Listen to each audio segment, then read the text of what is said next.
Senior Senator from Henrico, Senator Stosh. Mr. President, a point of personal privilege. Senator has the floor. Mr. President, ladies and gentlemen of the Senate, I have distributed on your desk a series of worksheets, and I must confess to you it was distributed after a weekend of looking at our budget and concluding that although I've spent essentially my entire professional career dealing with finance, the budget bill and the manner in which we have to act upon the budget bill is extraordinarily complex.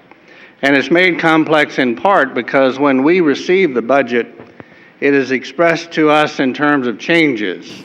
And what these spreadsheets will do, and I'd like to comment upon several other aspects, what these spreadsheets will do will be to allow you to look at line items, compare those line items to the budget as introduced earlier this year, actually back in 2000, in the what we call Chapter 879. That's the budget we adopted, and then Senate Bill 850 is the budget that's now pending before you.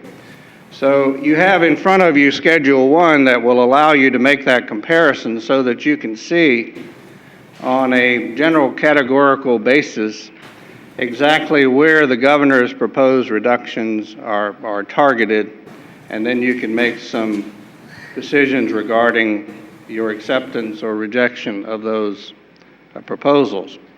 Also in that first schedule is a computation of the percentage reductions that those numbers represent.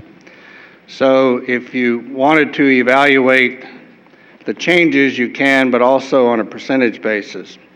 Mr. President, ladies and gentlemen, I'll explain a couple of the other schedules to you in a moment, but I wanted to lament a bit of some of the frustration that I know all of you are feeling because it's crunch time on the budget. We have subcommittee work to be finished by Thursday. The Senate Finance Committee has to present its budget on Sunday. And then we, and all of the members who will have an opportunity to amend or vote on the budget next week. Last year was a frustration to many of us because we had a sincere need to dissent regarding the budget as proposed and as we adopted it through the conference report. And part of that dissent was recognition that we were relying upon one-time dollars from the rainy day fund and what we believed to be overly optimistic revenues at that time. None of us were clairvoyant, but we had that feeling. And an over-reliance on debt, including the conversion of cash-funded projects to debt and using debt to fund maintenance projects. We also included in the last moment, primarily at the insistence of the House of Delegates, certain non-state agency funding that we had concluded earlier in our deliberation we would not permit. We further cut hospitals and nursing homes, and we funded certain new programs that had previously not been part of our base services. This year, again, we find ourselves in a very difficult financial situation, necessitating, again, more amendments and substantial revisit of the budget. Before we conclude this budget process, I'd like to mention what I believe to be important principles that we should at least consider as we move forward. First of all, because so many people depend upon state funding, it is essential that we present a budget that is based upon realistic revenues. We cannot allow them to spend money that later on we will take from them in the form of further cuts. Contingencies for spending based on actual revenues as they are realized. As the governor said, let the data do the talking. But we have to wait to ensure that the revenues are there before spending more than we have to spend. We will hear something, I'm sure, about the stimulus funds, and while those are all borrowed funds by the federal government, I'm sure they are welcome considerations for us in the state because it does provide us a realistic chance of stimulating the state's economy to look at some one-time needs of the Commonwealth, but we should not use those to prop up ongoing expenses which will haunt us in the future years when that federal economic stimulus fund ends, and we would then be left dependent on that budget. On the revenue side, the budget last year was based on anticipated revenue growth of 2.2% in 2009, and we're now ratcheting that down to a negative, and 6.8% for 2010, which we're cutting again dramatically. So the revenue estimates that we used in adopting the budget before the governor submitted his amendments was clearly aggressive, and now we have to respond to that. The current budget is based on the assumption that current recession will end in 4 quarters. Now, I'm not sure whether the administration is using calendar quarters or fiscal quarters, but anyone who believes that this recession we're in is going to end in 4 or 5 months, I believe, is simply not following what's happening in the economy. Last year's revenue estimates were way off. Within a month of the budget taking effect, we were told that there was a shortfall. Now we're being told that we face a shortfall of $2.9 billion.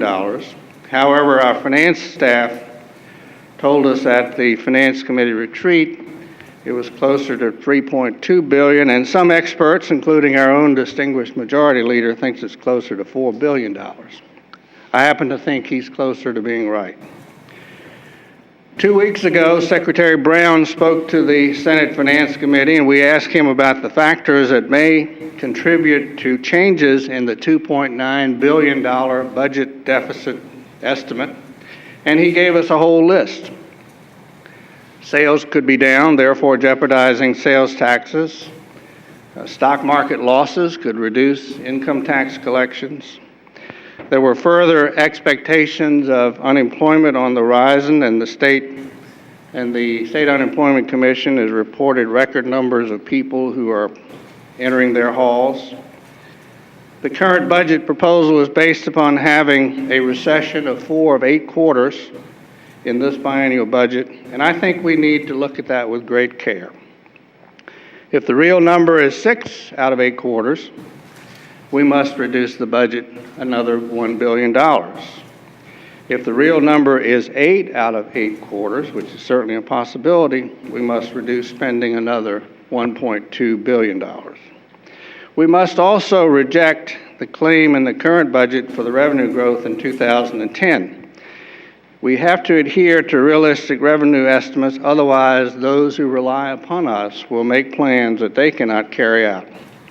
Last week, we passed a bill unanimously, Senate Bill 895, that will allow us going forward to take a look at the revenue estimates in a different way. Perhaps we need to do that.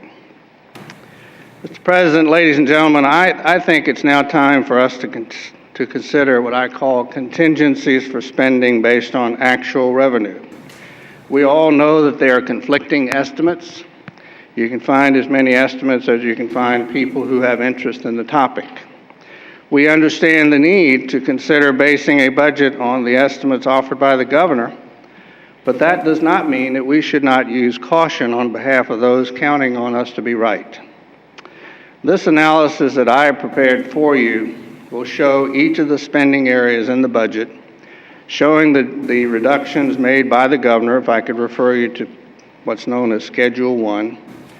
You'll see that the introduced budget, which is known as Senate Bill 850, is less than that which we adopted last year, and it shows the amounts of the reductions, but it also shows that over the 2-year period, those reductions have been absorbed in a much more painful way by some areas than others. If I could get you to turn to the second schedule,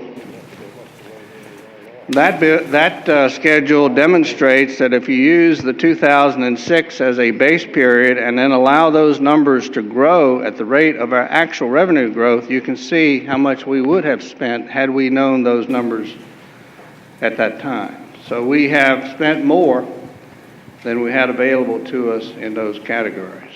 If you will then look forward to the third schedule, this shows you once again the amounts that were programmed for 08-09 and then have now been reprogrammed by the governor's proposals the additional reductions that are embedded in the governor's budget, and also the impact, if we were to choose to do so, of setting aside an additional